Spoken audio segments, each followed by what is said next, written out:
been speaking with Aboriginal communities in the north about this. What have you been hearing? Reshmi, there's really mixed reviews when it comes to this report from Aboriginal groups. On one hand, some are saying this represents baby steps towards accountability. The RCMP finally recognizing a serious problem across Canada, now vowing to take action and prevent further violence against Aboriginal women.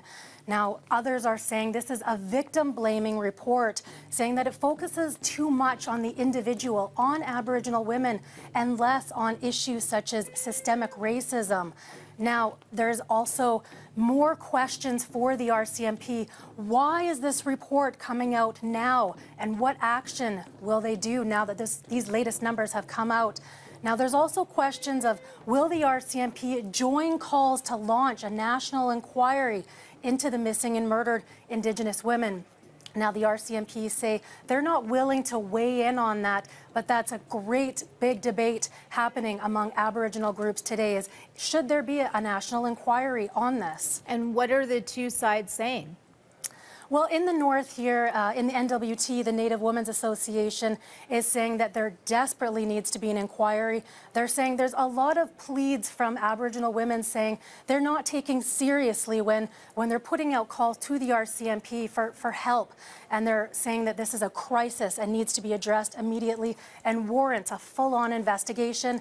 Now, I also spoke to a national Inuit organization, Pauktiktut, and they say that they're not interested in a national inquiry. Instead, they say that the resources should be spent on emergency services. They say in 53 Inuit communities, 70% don't have safe shelters for women. Now, they're also concerned that Inuit women won't properly be represented in this inquiry or properly included.